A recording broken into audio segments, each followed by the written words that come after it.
to Daywalker Customs blog, and today we're going to talk about how do I select fabrics for a particular project. And this is the project that we're going to be making. This was the first one that I made of this. It's called Custom Zip Wallet, and it's got card pockets on the inside, a zipper compartment on the inside, more card pockets on the other side, and it's got this great classic 3/4 zip around it, which I thought was really kind of a fabulous design. I made this the first time with just regular quilters cotton on the outside. This zipper happens to be a metal look-alike zipper, but it's actually a nylon zipper. I got this zipper from Sally Tomato. And then this fabric is a laurel birch I've had in my stash forever. So I kind of fussy cut that so that it would be right side up on both sides, kind of pieced it in the middle here. This isn't the greatest piece of my work, so it's not really for sale, but I like it, it's cute. And it gave me the option to be able to see how to make this particular pattern and where I wanted to go with it next. So that's what we're going to talk about today. I decided I wanted to make one with this cork as my outside. I love this cork. I also got this from Sally Tomato. And it's got kind of like a, I want to say almost like a duck cloth or a upholstery fabric underneath. And then this is, it must be cut and glued onto that fabric to make this piece of cork, which I thought was really cool. So this is going to be the outside of my wallet. So next was, what do I want the inside of my wallet, my lining, to look like?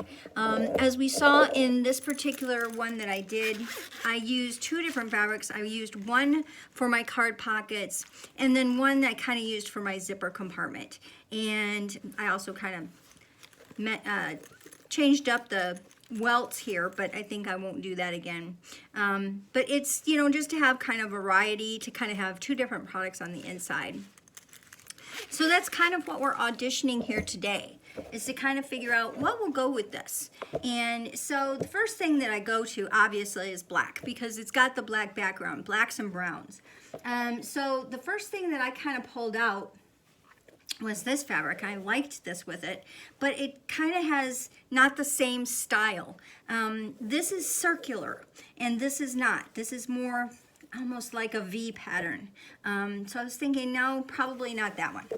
And then I went to just a solid black, boring, okay? And then I thought, well, maybe I'll pick up a gray, and I liked that with it. Again, it kind of has more of a geometrical line pattern rather than the circular pattern. I wasn't crazy about it, but it was an option, so we're gonna put it in the optional pile over here. And then this one was another one. I liked this with it, and especially if I put the gray with it too, but it kind of was, again, it's a different geometric pattern. These are circles, okay, and these are squares. And so to me, it kind of clashes almost. I mean, it goes together sort of, but it really doesn't in my mind.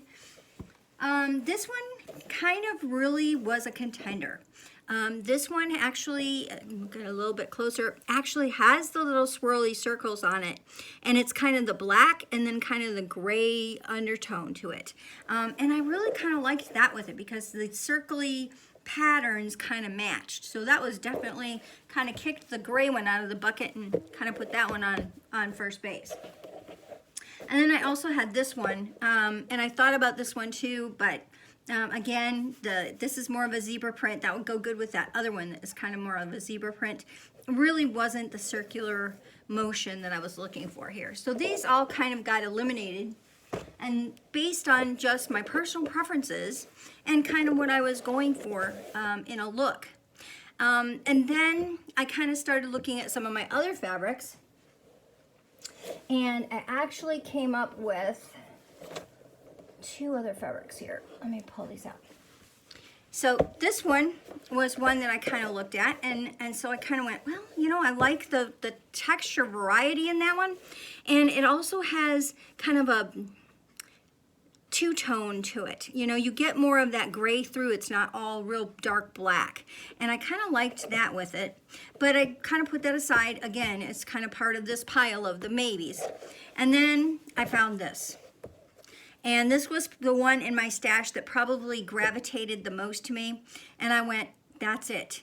It's got the circular patterns on it. It's got the leaves. It's got the black and the white. It's got the contrast in color that I wanted and the circular pattern that I was looking for geometrically. So when I picked this, again, it's personal preference. Everybody has their own likes and dislikes. Some of the other fabrics that I showed you, you might go, oh, no, that was fabulous. Why didn't you use that? But this is kind of why I picked these fabrics, is because of the round nature of this pattern and the round nature of this fabric. Geometrically, they were very appealing to me, as well as the fact that the color schemes had the black, but it also had the pop of the white color and the grays in it that I liked. I don't always like it to be so muted that it doesn't have any character. So I add character that way. And then when I looked at these two together, okay, because I always tend to do two colors for my inside. I'll do my zipper pockets, and I'll do like the slip pockets or things like that. I'll do in a different color than my lining fabric. Do that for a couple of reasons. One, you can find your pocket to put your stuff in when you're looking in your bag. And two, it just gives it that character. So I looked at these two together and I went, I'm not feeling it so much. So then I found this one in my stash and I went, you know what? I like that one better. It kind of has the grays in the tones and the colors and kind of goes together. And so that was what I decided to go with. So for this particular geometric pattern, this is going to be the outside. This will be my lining, and this will be like my zipper pocket, you know, the contrast inside. So that is how I picked the colors to go with this particular wallet.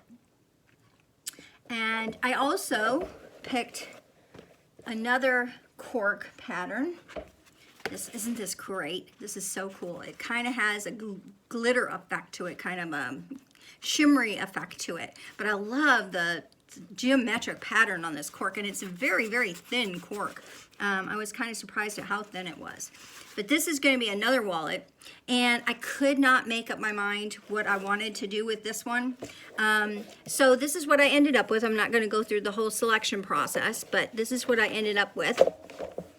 This is my lining, and this is my contrast to that lining. So that is one set that I'm going to do. And then because I couldn't make up my mind, I'm also going to do this one. So this is my lining, and this is my contrast, like my zipper pocket or whatever, and that's going to go with that. So I'm actually making 3 wallets. Can you believe it? And the zipper that I had here that is kind of a navy blue, I don't think it's going to go with any of these. So the zipper that I'm going to end up using is just going to be a regular nylon zipper. It might take a little bit away from the attractiveness of the wallet, but I don't have any of this in black. I suppose I could postpone until I got it in black. But I'm probably going to go ahead and use nylon zippers at this point. But that's it. That's how I pick some of my colors. And if you do custom work with me and you want me to make a handbag or a wallet or something custom, this is the process that we go through together. So you can go, no, I don't really like that one. I like this one together, and maybe that one's better. And then I give you my advice, and you make the final decision. So it's really up to you, and you get exactly what you want. And it's a custom, one of a kind, just for you. So if you're interested, please comment in the blogs below or fill out the Contact Us page, and I'll get with you and we'll create together. Sound like fun? All right, let's go.